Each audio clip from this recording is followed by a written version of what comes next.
Bonjour à tous, ici Mister Cult. Au programme aujourd'hui, ça peut paraître con dit comme ça, mais lors d'une course poursuite, regarder devant soi, c'est pas une mauvaise idée.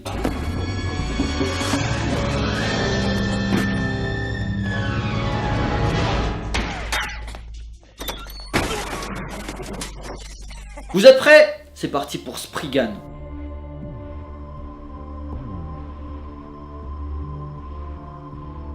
Alors, Spriggan est un film d'animation japonais sorti en 1998 et réalisé par Hirotsugu Kawasaki. Un mec très lié à l'animation japonaise puisqu'il a notamment travaillé sur des œuvres comme Akira et Ghost in the Shell ou encore Le Château dans le ciel de Hayao Miyazaki. A noter qu'il a par la suite également réalisé le film Naruto la légende de la pierre de Guelel en 2005. Spriggan est l'adaptation du manga éponyme Spriggan ou Striker dans certains pays créé par Hiroki Takashige et illustré par Ryoji Minagawa en 11 volumes de 1989 à 1996. L'histoire, un groupe de chercheurs découvre sous le mont Arara en Turquie les ruines d'une ancienne civilisation disparue. On suit Yu Aminae, le meilleur agent de l'organisation Arkham qu'on appelle les Spriggan, chargé de gérer les opérations militaires les plus dangereuses. Après diverses recherches, il se trouve que leur découverte n'est autre que l'Arche de Noé, une relique disposant de divers pouvoirs capables d'influer sur le cours du temps. Convoitée par diverses organisations criminelles, Yu va tout faire pour protéger l'équipe scientifique chargée de percer ces mystères et de l'empêcher qu'elle ne tombe entre de mauvaises mains. Très axé science-fiction, Spriggan nous amène dans un monde où l'avenir est clairement incertain, justement lié à l'aspect scientifique qui pourrait plus le mener vers sa perte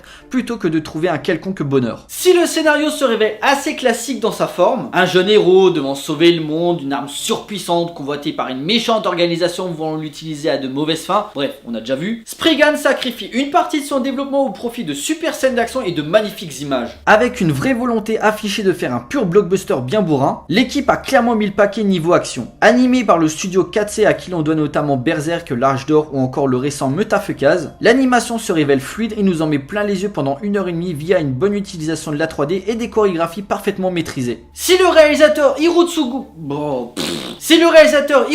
Kawasaki se permet des trouvailles visuelles plutôt bien trouvées, il n'en oublie pas pour autant d'orchestrer le reste du temps une mise en scène et une chorégraphie de l'action ultra dynamique, inventive et purement jouissive.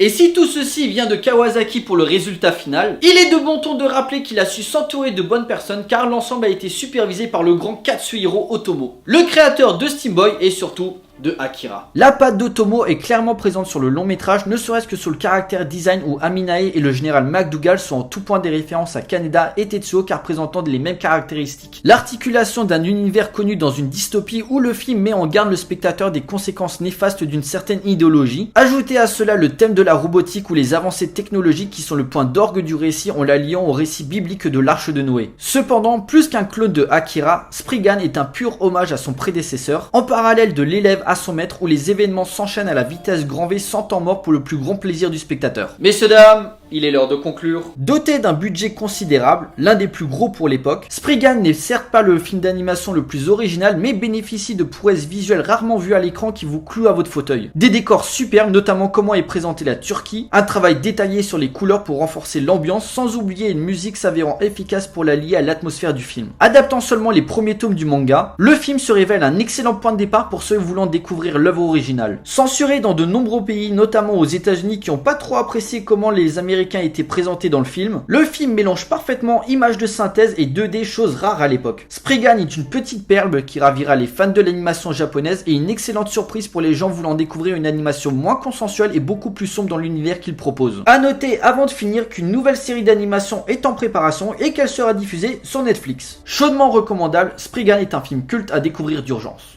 Voilà, cette vidéo est à présent terminée, j'espère que ça vous a plu. Donc Spriggan, un film à découvrir ou à redécouvrir si ce n'est pas encore fait. Si vous aimez l'animation japonaise, c'est un pur kiff, vous allez adorer. Pour nous, on se retrouve pour une prochaine vidéo, d'ici là portez-vous bien, allez au cinéma, ciao.